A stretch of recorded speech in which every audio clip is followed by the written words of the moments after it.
Amber, and I'm one of the nurses for the OMC Orthopedic Department.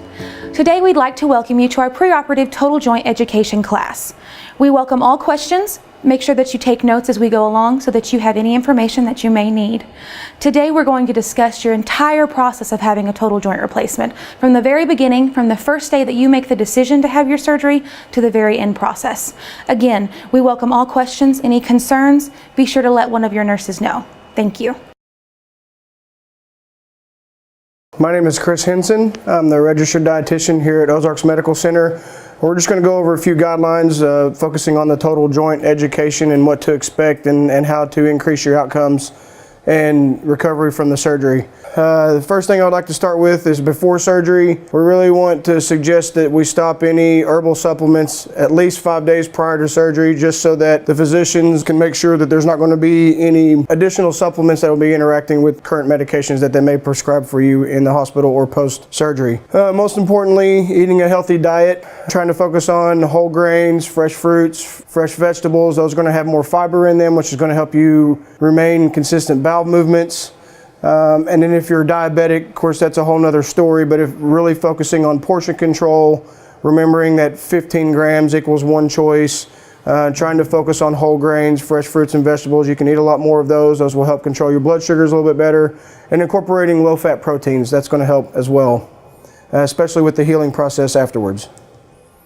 The day of surgery, you will be NPO, which we consider nothing by mouth.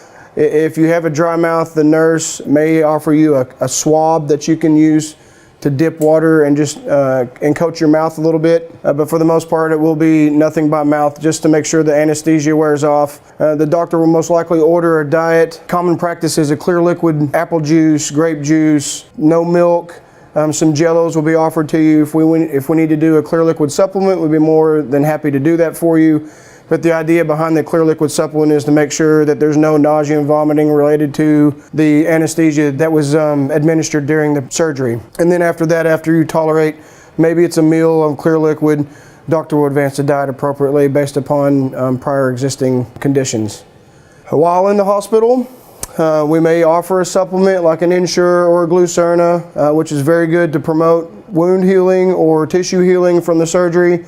Good source of calories, good source of proteins for you. We can also offer things like juices and milks. We'll also have sugar-free items if that's something that you would like to stay consistent with. Being a consistent carb or a diabetic, those juices and milks and puddings, if they're not sugar-free, you will be allowed to have them. That we will just count them appropriately based upon the American Diabetes Association guidelines. Bowel movements, some of the pain medicines often interfere with the fluids inside of our bowels, which will often create constipation. The doctor can prescribe something to help relieve the bowel movements a little bit. Eating high fiber foods such as fresh fruits and vegetables and drinking plenty of fluids will help get you back to normal with the bowel movements. Activities will also help. So at any point in time you're able to get up and walk around, that's also going to help move forward with those bowel movements and speed the process up for recovery. When healing after discharge, the main focus again is eating a healthy diet, trying not to skip a meal. If sometimes the pain medicines that we use will often interfere with our appetite, even if it's a piece of cheese or some jerky, peanut butters and crackers, something like that, something small. We don't want to skip any meals, but we definitely don't want you getting sick and working the opposite direction. But trying to focus on extra proteins, like I said, from the milk, from the cheese, from the peanuts, jerkies, things like that will help. The proteins will help rebuild the skin tissue that were interrupted in the process of the surgery. Extra vitamin C, of course, we can get that in tablets if you're able to tolerate those. You can get those from juices. You can get those from a lot of the fresh fruits that you would be eating that we're suggesting. But you can also get that from things like parsley, which is a very good source of vitamin C. That will also assist with the tissue rebuilding and the recovery process. Try not to lose weight. Sometimes those things happen. If it's in a significant amount, then you may feel free to reach out to us if you have any concerns. We're here to help. While healing after discharge, taking a multivitamin daily will help with that. Iron supplements are going to be important as well. Sometimes the iron supplements interfere with our tummies, especially with the pain medicines. Eat something, even if it's just some crackers with the iron, will help with that as well. Of course, taking those iron supplements with the vitamin C will attach to that iron and help your body absorb it a little bit easier. Our body absorbs the easiest form of iron coming from red meats, so if you're able to eat those, that's a good choice. But if you are taking an iron supplement, then a vitamin C tablet, drinking a glass of orange juice, something of that nature with vitamin C will attach to that iron supplement, and our body will absorb that, decreasing the recovery process. Coumadin or some other type of medication may be used in the process to avoid blood clots. The most important thing is to remember the vitamin K is what causes scabs or blood clots. So what we want to do is to avoid a significant increase in vitamin K coming from leafy green vegetables such as mustard greens, turnip greens. We get those from spinach. If you're used to eating a half a cup or a cup of greens throughout the week, if that doubles or triples, or you stop eating them altogether, those can affect how the blood thinners will affect your body. Try not to take any herbal supplements or fish oils unless the doctor approves those. Nutrition is very important for the healing process, for the recovery process, but all in all, if there are any questions that you have, any concerns prior to the surgery, after surgery, feel free to contact your team. Me specifically, if you need some dietary guidance, I'd be more than happy to talk to you about any questions that you have, and you can reach me by calling the hospital and ask for the dietitian's office, or you can simply dial that my extension is 6264. My name is Kristen. I'm with Outpatient Surgery. A few days before your procedure, you're going to come in for a pre-op. We'll come into this room right here. I'm going to ask you a whole bunch of questions. We'll get some labs. You'll see the anesthesia provider, go over your medication list, so you'll be here for about an hour. At this visit, we're going to be doing labs and we're going to go over your medication list. So please bring an updated list or your medications with you. If you're taking any blood thinners, Coumadin or aspirin or any antiplatelet like Plavix, please consult with your primary care before you stop these medications, but this should be cleared with them before we proceed because these medications should be stopped for 5 days prior. Your surgery will not be performed whenever infections are present. So if there are any abnormalities in your labs, surgery will be delayed or rescheduled until cleared by your primary care. Special bathing instructions will be given to you before your surgery to decrease possibility of infection. No shaving at the operative site for at least 4 days prior to your surgery. Do not eat or drink anything after midnight the night before your procedure unless instructed to take a sip of water with your medications. Patients are usually admitted on the day of their surgery, so please bring sleepwear 1 to 2 outfits, comfortable shoes, personal hygiene supplies. You'll be asked to arrive 1.5 to 2 hours prior to surgery. Surgery generally lasts 1 to 2 hours, and after surgery, you'll be in recovery for 1 to 2 hours before taken to your room. You can expect to remain in the hospital for 2 to 3 days after your surgery. So some basic facts about your total shoulder replacement, or you may also hear your surgeon refer to it as a total shoulder arthroplasty or a reverse total shoulder arthroplasty, which simply means that we're going into your shoulder and replacing the diseased, painful parts that are maybe hindered with rotator cuff tears, chronic pain, arthritis. We're going to take care of all of that by replacing those parts that are so painful and cause so much damage to your shoulder. Here you can see to your left that we have a regular total shoulder replacement. A reason that we would do this type of surgery is if you have a lot of pain, a lot of osteoarthritis, which is where the bone has lost blood supply, maybe the cartilage or that cushioning, the bushing that keeps the joints from grinding up against themselves is now gone, and so you just have a lot of pain and wear and tear in that shoulder with motion. We can go in and completely replace your shoulder joint. With that, you'll have a metal on plastic component to replace both the hard tissues of the bone and the soft tissue of the cartilage that makes up your shoulder joint. The hard tissue of the bone is usually replaced with a metal implant that's made from titanium. The plastic to provide that cushioning to fit right into that nice cup formation, and that's a regular total shoulder arthroplasty or total shoulder replacement. Now, if you've had a chronic rotator cuff tear that's completely torn, you also have osteoarthritis, maybe some shoulder instability or other shoulder problems, you can have a reverse total shoulder arthroplasty or a reverse total shoulder replacement. With a reverse total shoulder, it's simply what it says. Instead of having normal shoulder anatomy, where we have a cup here and the ball that fits in, we're going to reverse it, and we're going to put the ball where the cup should be, and we're going to put the cup at the end, and it's going to fit in this way. So this will replace the motion of the rotator cuff. The rotator cuff is the muscle and the tendons that allow you to move your shoulder all the way up and around so that you can have normal function. If you have a chronic rotator cuff tear that's completely torn, you know that you're not able to move your shoulder as you used to. This simply allows us to replace the rotator cuff by putting the cup section backwards to make a new rotator cuff for you. You will here have the same metal component. You'll have the metal ball, but rather than being down here, it's up here where the cup should be. And down here will be your plastic component onto that same titanium spike to form the cup. The morning of your procedure, we'll be coming into this room to get ready. You'll change into a gown, we'll start your IV. You'll get to talk to your surgeon, the RN that's going to be in the operating room with you, and the anesthesia provider in case you have any questions. You'll be in this room for about an hour and a half before your surgery time. Hi, my name is Kathy. I'm a surgical nurse at Ozarks Medical Center. I will be one of the many nurses that we have that will be taking you back into the OR suite for your procedure with your surgeon. At that point, when we get to the room, there are several people in the room, possibly 6 to 7, lots of equipment, sometimes noise. I will introduce you to the OR team when we arrive. We'll have you slide across onto the surgery bed, and we all begin kind of hooking you up to the heart and blood pressure monitors. It is cold. We try our best to keep you as warm as we can. Our number one focus in everything that's going on is that we are focused on you and making this a successful event for you. We'll ask you your name, birthday, and what the doctor is doing for you just to confirm that we have everything correct that we need. After your procedure, you'll come to this room for recovery. It's known as PACU, or the Post-Anesthetic Care Unit.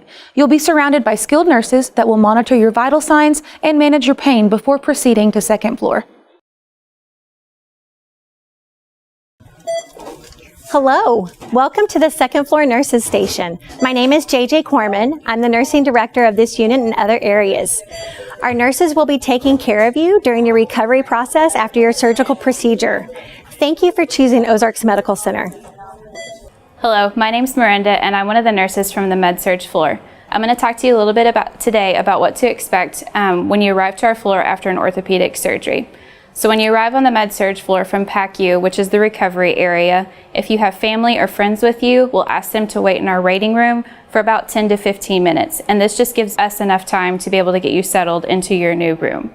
You may also have oxygen. This is very common after surgeries, whether you wear oxygen all the time at home or not. A lot of patients require oxygen after surgery due to the anesthesia. You are more than likely going to have an IV, if not more than one. Our IVs we use for IV fluids to keep you hydrated after surgeries, as well as antibiotics. A lot of our surgeons will prescribe IV antibiotics just for prophylactic reasons to help prevent a surgical site infection.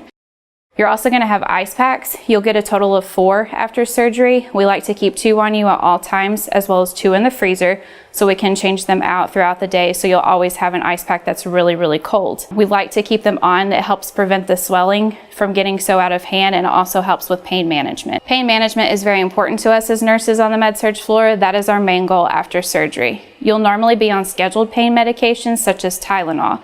The physician will also order pain medications such as oxycodone and tramadol. These are as-needed medications instead of scheduled in case the scheduled medications are not enough for you.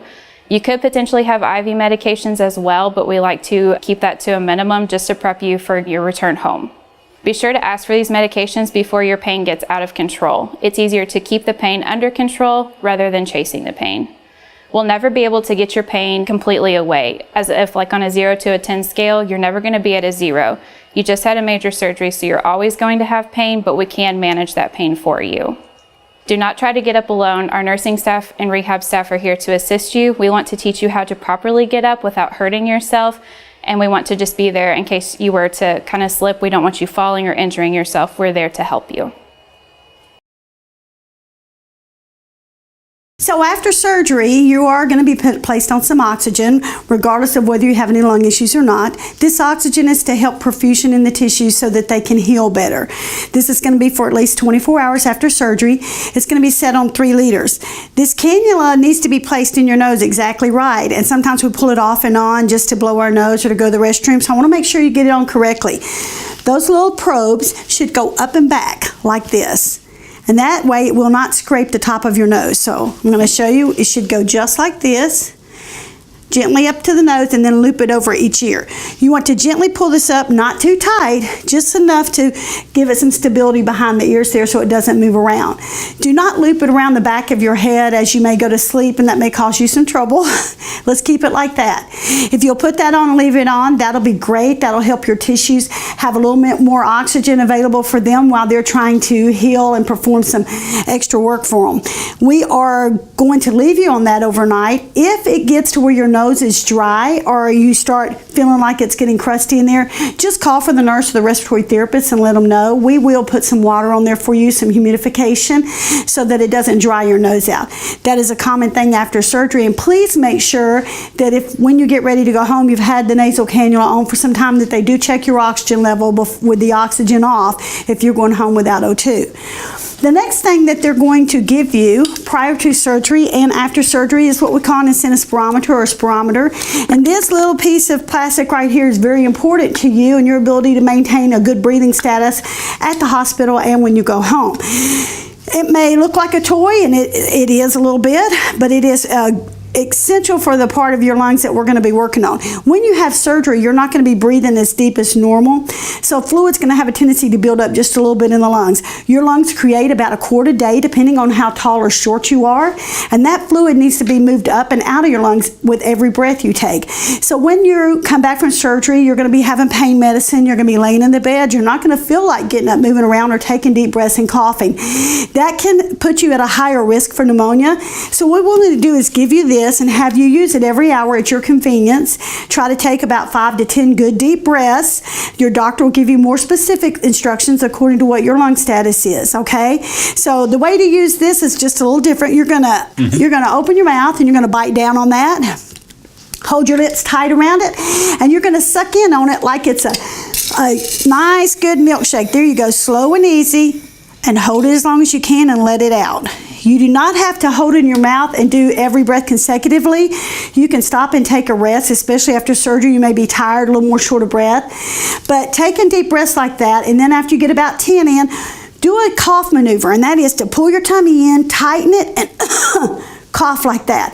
If you've had any type of abdominal surgery, you may want to get a little pillow embrace like that, even though this is a joint surgery, just to protect your lungs. Using this every couple of hours is going to help you keep your lungs popped open and ready to clear all the fluid out of them. This is pretty important to take home with you and use at home as well.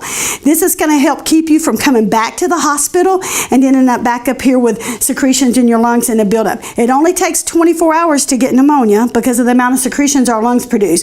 So remember to use this to take deep breaths is a very important thing for you to do. Understanding where your volume is, and everybody needs to be over 1,000, but your respiratory therapist or your nurse will give you the exact volume according to your height and age, okay? And you will try to make sure you hit that. As you start out in the morning, you may not get a very deep breath. It may be in the lower numbers, but as you open those lungs up during the day, they'll get deeper and deeper breaths. Use this when you get home until you're up and moving around every day, just like normal. If you're laying in bed for a few extra hours every day, pick this up and use it. It's going to be pretty important to keeping you out of the hospital and getting you back on your feet again. Hello, my name is Doug Dunbar. I'm a physical therapist here at Ozarks Medical Center, and I'm going to be talking to you about what to expect from physical therapy while you're in the hospital after your total shoulder replacement.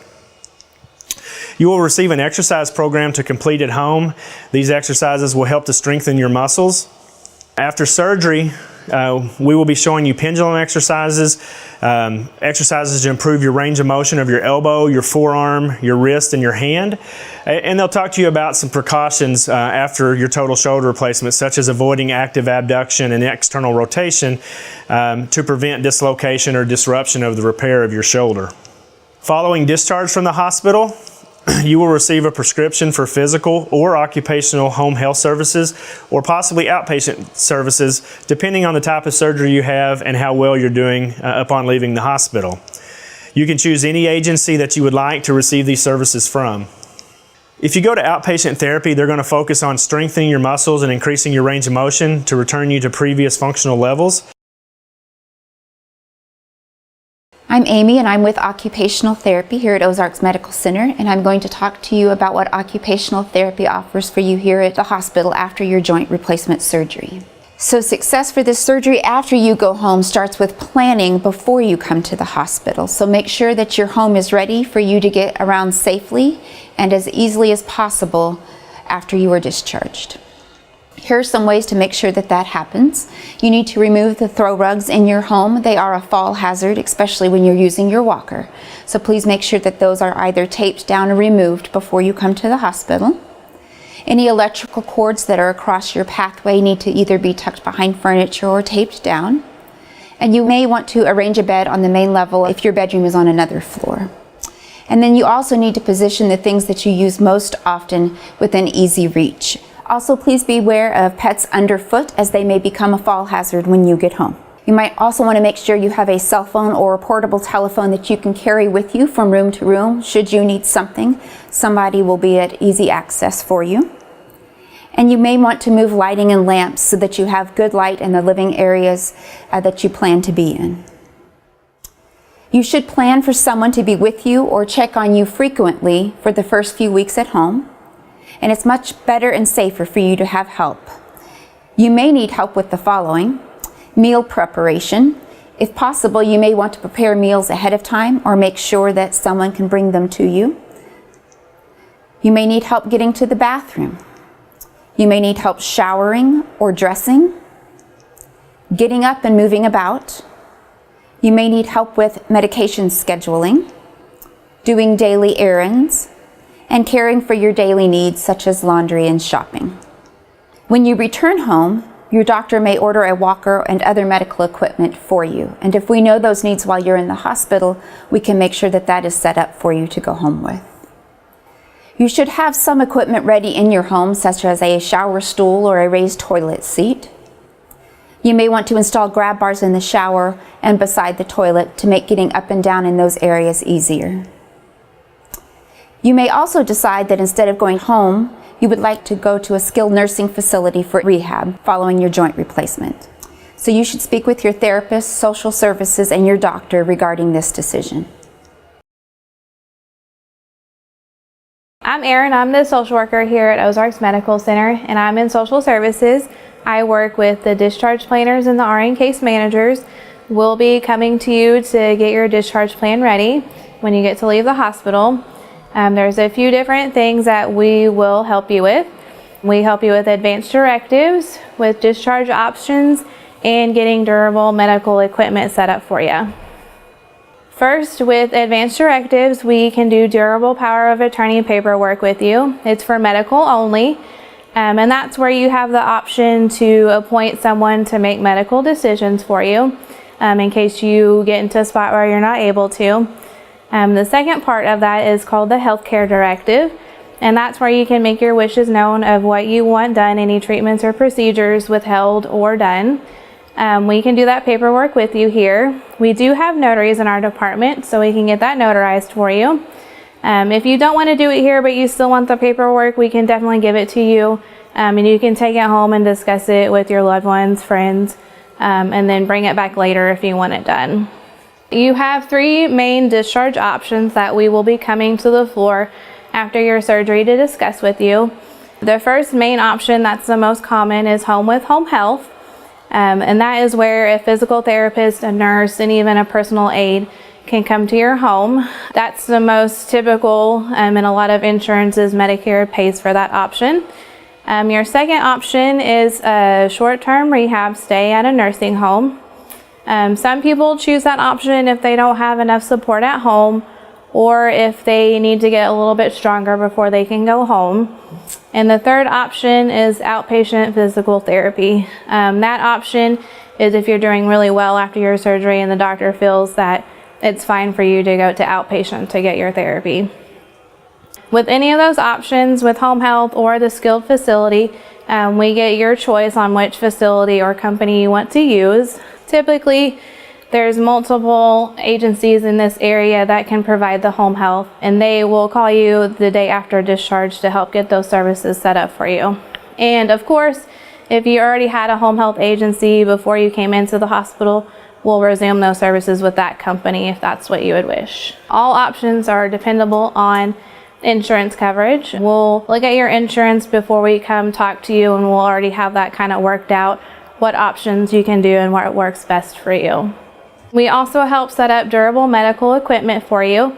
If you have equipment at home already, that's great. I encourage you to bring it into the hospital with you when you come to get your surgery, so that way therapy can work with you on that equipment to make sure it's safe for you and appropriate to go home with you. If you need any equipment that's new, we'll look at your options. Insurance-wise, it depends from person to person what insurance will pay for. We will certainly price check for you if you have to private pay for something, and we'll get that equipment ordered, and they usually bring it here to the hospital before you leave. Hi, my name's Roxanne Wurst, and I'm the community representative for Riverways OMC Home Care, a part of Ozark Medical Center. I'm here just to talk a little bit about the home health services that you may receive after your surgery. If home health nursing services were ordered by your physician, a home health nurse or someone will contact you within your initial visit of 24 to 48 hours after you've been discharged from the hospital. We at Riverways would really like to start that relationship prior to your discharge. Even when you've had that first consultation with your surgeon about your surgery, we would like to be able to visit with you at that time, help answer some questions about what to expect when that you get home from your surgery, the needs that you may have, and just help that to be a nice smooth process and a handoff from surgery to home health. Sometimes when you wait until you're in the hospital to choose that provider, you have an awfully lot of choices that you're needing to make. And if we at all at Riverways can be part of making that process easier, we certainly would like to be able to do that for you. Some of the things that we would be assisting you with would be pain assessment, frequency of nursing visits designed for your care. We would determine when we get into home if you're going to need or require a home health aide or a bath aide to help with some of your personal needs until that you receive full recovery. Get your lab work and any orders that you might need to take that responsibility off you. And just start a plan of care that's going to be customized to your needs and the needs of your family. Hi, my name is Tori Hughes. I'm the infection preventionist here at Ozarks Medical Center. I'm here today to talk with you about how to prevent infections during your total joint procedure. As Hippocrates once said, walking is man's best medicine. However, when pain makes walking hurt, it doesn't feel so healthy. You're most likely here today because joint pain is keeping you from doing the things that you want to do, and the goal of joint replacement therapy is to help you with that. Obviously, the care that your medical team provides will play a big role in the success of your surgery, but your participation is critical as well. You play a big part in preventing complications, regaining mobility, and getting back to the things you love to do. Infections are very uncommon with joint replacement surgery. Our surgeons do a great job, but your skin plays a big role in protecting you from infections that you encounter. And when that skin is disrupted, such as when you have an incision during surgery, that allows bacteria to get into your body and it can cause an infection. Infection prevention is very important. Infections can occur when bacteria gets into a surgical wound during or after surgery. The bacteria can come from many places. For example, from your skin near the surgical site. Bacteria that lives on your skin can get into the incision at the time of surgery or after surgery while the incision is healing. It can also come from other places in your body. Artificial implants are readily colonized by bacteria, and when you have a urinary tract infection, a sinus infection, or a dental infection, the bacteria can travel through your body and attach to your new joint and cause an infection. Infection can also come from things that touch your incision during its healing time. So keeping that incision covered and clean and dry is very important. During surgery, your surgeon and the operating room team will follow strict protocols to prevent bacteria from getting into the surgical wound. In addition, you'll be given intravenous antibiotics at the start of surgery and for a day after surgery to help protect you from infection that can occur. After surgery, your care team will continue to take precautions to prevent infections during those first post-operative days, and your doctors and nurses will wash their hands before touching your incision or your dressing. You play an important role in preventing surgical site infections. For example, before surgery, if you have infections anywhere in your body, they should be treated prior to surgery. If you have a urinary tract infection, you need to take antibiotics to get rid of that before your surgery to prevent those bacteria causing that infection from traveling to your surgical site. If you smoke, try to quit or cut down at least. Smoking constricts your blood vessels, which decreases the flow of blood to your skin and tissues. If you don't have adequate blood flow to your skin and tissues, you will not be able to get oxygen, nutrients, and the prophylactic or preventive antibiotics in your blood to that surgical site to protect you from infection. If you're diabetic, try and keep your blood sugar controlled during and immediately after surgery. When your blood sugar is elevated, it decreases blood flow through your blood vessels. It provides an excellent food source for any bacteria, allowing infections to develop. It makes white blood cells not able to function as well to get rid of any bacteria that does make it to your surgical site. If you're very overweight, try and lose weight before scheduling your surgery. Blood does not flow through fat tissue as well as it flows through muscle and other tissue. And the thicker the layer of the fat, the less blood can get to that surgical site. So we don't want you to starve. Good nutrition before and after surgery is very important for the healing process. But if you can put off your surgery until you've lost some of that excess fat, it'll reduce your chances of developing an infection. It's important that you bathe or shower every day in the week leading up to your surgery. Your skin has many layers of cells, and bacteria live in those upper layers of cells. If that bacteria gets into your surgical wound, it can cause an infection. Daily washing leading up to the day of surgery gets rid of those dead skin cells at the surface along with bacteria that live within them, thereby reducing the amount of bacteria that can get into your incision at the time of surgery. In addition, your healthcare team will provide you with special antiseptic soap to be used the day before surgery, and you will be given instructions on how to use them. That antiseptic is very good at getting rid of the bacteria on your skin, and it continues to kill bacteria on your skin for several hours afterwards. So it's not necessary to wash that special soap off your skin after you bathe. If you notice dryness or itchiness, you can rinse it off. But you also want to make sure that you put on clean clothes or clean pajamas and go to bed with clean linens on your bed so that dead skin cells that have flaked off from the day before are not there to recontaminate your skin when you go to bed. It's also important that you don't shave anywhere near your surgical site during the week before surgery. When you shave, even if you don't gouge yourself like I so often do when I'm shaving my legs, at the very least it causes microscopic openings in the skin or abrasions that can allow that bacteria that lives on your skin to get under your skin and start an infection before you even go to surgery. If you're having surgery on a shoulder, then you don't want to shave your armpit or anywhere around that area. And that's very important so that you don't get an infection started before you even make it into surgery.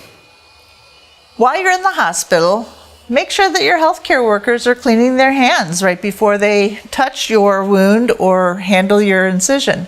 If you don't see them washing their hands with hand sanitizer or soap and water as they come into the room, feel free to ask them if they have washed. We all need a reminder sometimes. Notify your nurse if you notice that your surgical dressing is becoming damp, soiled, or loose. Moisture in your dressing encourages bacterial growth. Keeping your dressing clean and dry is especially important for the first several days after surgery. Also, if it is loose, it's not fully protecting that incision. You want to wear your oxygen as directed. Wearing that oxygen increases the amount of oxygen in your blood and can actually help boost your wound healing during that time immediately after surgery. And again, don't smoke, or at least cut down, because that really does make a difference in your body's ability to heal that surgical wound. After you go home, make sure that you wash your hands anytime you're going to be touching your dressing or handling your wound. You want to keep that incision clean and dry. If the doctor has told you to leave the dressing off of it, that's fine, but you want to still make sure that it's protected. If you have pets in your home, don't let them near your incision. I know that some people think that dog saliva helps with wound healing. It does not. Dogs licking your wound actually pushes a lot of bacteria into that wound that can cause an infection. There's also bacteria on pet fur that, if your pet is cuddling near your incision, can be deposited and start causing an infection as well. You want to take a shower or sponge bath daily and put on clean clothes afterwards to minimize the bacteria on your skin. Even if you're not out running marathons or anything every day, you're sloughing off some of those dead skin cells and bacteria. And if you put your clothes on that you wore yesterday, you're putting all that bacteria right back against your incision. So changing clothes daily is a very good way to prevent infection to that incision. Once your doctor tells you that it is okay to shower, make sure that you don't take that a step further and bathe. Bathing, even in tap water, can push bacteria into that wound. Soaking in a tub, swimming in a pool, or floating in a river causes bacteria to get into that wound that wouldn't necessarily get into it just by showering with clean water. So make sure that you do not swim, bathe, or play in the lake until the doctor has given you an okay to do that. In addition to keeping pets away from your incision and continuing to not smoke or limiting your smoking until your incision is healed, it's important that you eat a nutritious, high-protein diet to help promote wound healing. And again, diabetic patients should try and keep their blood sugars well controlled, because elevated blood sugar, above 200 especially, contributes to postoperative wound infections. It's also important that you watch for signs of infection. While infection is unlikely, if you do develop an infection, it will be easier to treat if it's caught early and treated right away. Signs of infection can include warmth, redness, increased swelling or increased pain to your incision site, drainage, which may be bloody to clear or yellow or pus, and fever. And if you notice any of those signs, you want to call or get into the orthopedic clinic right away. If it's a weekend when the orthopedic clinic is closed, don't put it off till Monday. Make sure that you go to urgent care or to the emergency room, because what is a minor infection on Friday night by Monday morning could have advanced to a very severe infection. So if you notice any signs of infection, contact the clinic or go to the emergency room. If you have antibiotics prescribed, make sure you fill your prescription right away and begin taking those antibiotics right away. Antibiotics should not be taken if they're not necessary, but if they are prescribed, make sure you take them until they are all gone, or until you're told by your doctor to stop. If your symptoms are not completely gone by the time you finish your antibiotics, contact your doctor. You may need a longer course of antibiotics, or you may need a different antibiotic, but you want to get that taken care of as soon as possible rather than delaying. If your symptoms worsen while you're taking antibiotics, again, contact the orthopedic clinic right away or go to the emergency room or to urgent care. If your infection is worsening, that is a sign that that antibiotic may not be working for you and you might need a different one. If you do develop an infection elsewhere in your body, have it treated promptly to prevent it from spreading to your wound. Once your incision is completely healed, you still can get infection in that artificial joint. Artificial joints attract bacteria, so if you have infection in your system from a urinary tract infection, from a sinus infection, that bacteria can travel through your bloodstream and cause an infection at your joint replacement site. So treatment of those other infections quickly is important. If you schedule dental work or deep cleaning, make sure you contact the orthopedic department in advance. Recently, the American Dental Association has recommended that patients with artificial joints do not need antibiotics prior to dental procedures. However, there have been cases of patients that have developed infections well after their incision was healed because they did not take antibiotics at the time of their dental work. You have a lot of blood supply in your mouth, and bacteria that is loosened when dental work is done or cleaning is done easily gets into your bloodstream and can travel to that joint site. So even if your dentist says you don't need antibiotics, please call the orthopedic department and double check with them so that your doctor can prescribe those antibiotics for you if he feels that it's needed. Frequently asked questions that we hear at the clinic. How long will my knee, my hip, or my shoulder continue to hurt and swell? This is different for every patient, and it does vary on a case-by-case basis. However, the general answer would be that you're going to have quite a bit of post-operative pain that first couple of weeks, and that's simply because you did just have a major reconstructive surgery on one of your joints. That first 2-week time frame, while you still have sutures or staples in that joint to cover that incision, are quite painful, and that's why we send you home with the post-operative narcotic medication that you're going to need to cover that time frame. With that being said, for up to a year, you can continue to have swelling of that joint. And that's just simply because as you slowly increase your activities over time, your joint will begin to be inflamed at different levels. And this is normal. All you'll need to do is back your activities down, put some ice on that joint, and take care of yourself. How much exercise should I do, and how can I tell if I've done too much? Obviously, as previously discussed, to prevent blood clots, to prevent infection, to prevent pneumonia, we want you to be up and moving as frequently as possible. This helps with the entire post-operative process. However, there are times where you can do too much and cause inflammation and pain to increase in that joint.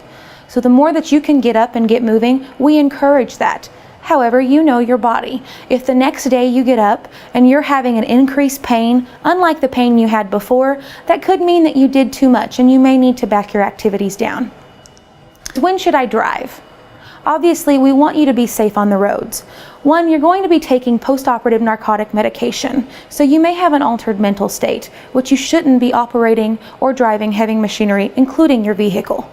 With that being said, we also want to make sure that you're safe as far as your joint replacement. If you were in a car accident, we would want to know that you would be able to get yourself out of the vehicle while also taking care of those around you. So normally we won't allow people to drive until the first 2 weeks of their procedure have passed. At that time, you'll be given the release from your surgeon to proceed with driving. There are special case implications where we can release patients to drive beforehand, but those instructions would come from your surgeon at that time. Can you take a bath? We prefer that you do not bathe in standing water. This includes getting into a pool, a hot tub, jacuzzi, going into any type of a sauna, a lake or river. We don't want you to be in standing water because when there's standing water, there is bacteria buildup. And as long as that water stands, there can be bacteria there that would try to fall prey into that incision. What we would like for you to do instead is to take a shower. Running water is fine. We would like for you to use Dial or antimicrobial soap. It can be any type of a bar of soap. Rather than using a loofah, sponge, or a washcloth, use your hands. Take that soap, suds it up on your hands, wash that incision site, and then just let the running water from the shower cover that incision to wash the soap off. That's all you need to do. Wash the rest of your body, get out of the shower, pat that incision dry, and then replace a clean dressing. How long should I continue taking my medications after surgery? This is a great question. So one thing that you need to know is if you're given antibiotics after your surgery, we want you to take every last one of those antibiotics until the prescription is fully finished. One, so that we can make sure we kill off that bacteria. We also don't want you stopping them early and trying to save them for a later date because that can just kill the weaker bacteria and cause them to then get stronger and be something more difficult to fight off later. So if you're taking an antibiotic prescription, absolutely finish every last one of them unless you're told otherwise by your physician. If you're taking post-operative pain medications, those will be given to you by your provider for you to take as needed for your pain. As long as you're taking them as prescribed, there is no risk of becoming addicted or having any type of complication from that. If you do experience a complication, give our office a call and let us know. But you'll take those as long as you need them. They're there as a tool to make sure that you're safe and that we can help see you through this post-operative process. As for other medications you may be placed on, follow your doctor's instructions. Should I put lotion on my incision?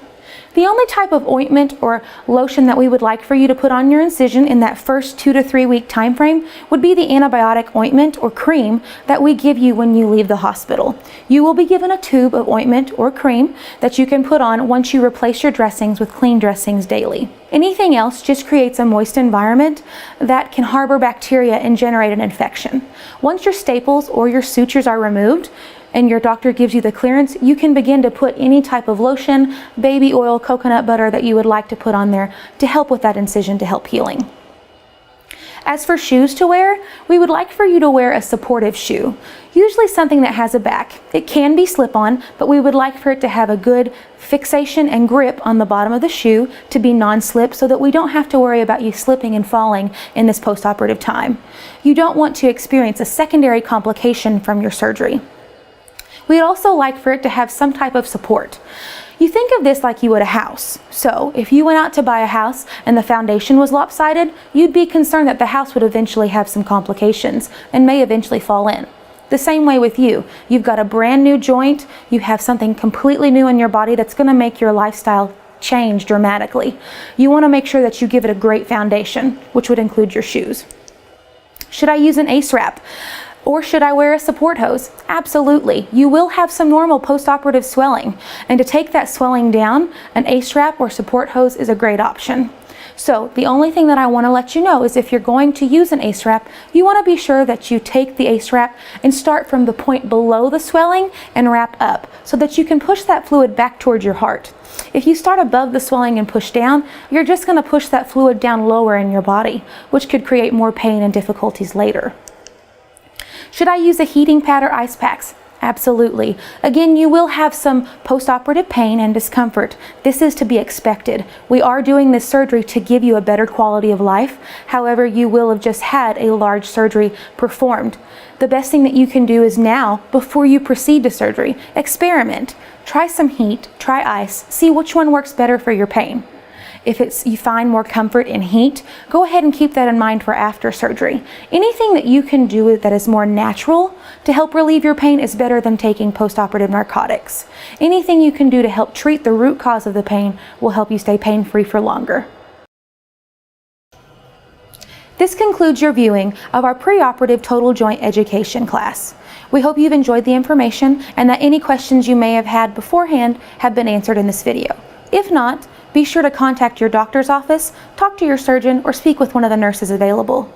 Again, on behalf of all of the team members here at OMC, we appreciate you and thank you for choosing OMC for your care. We look forward to getting you feeling better and to providing exceptional, compassionate care.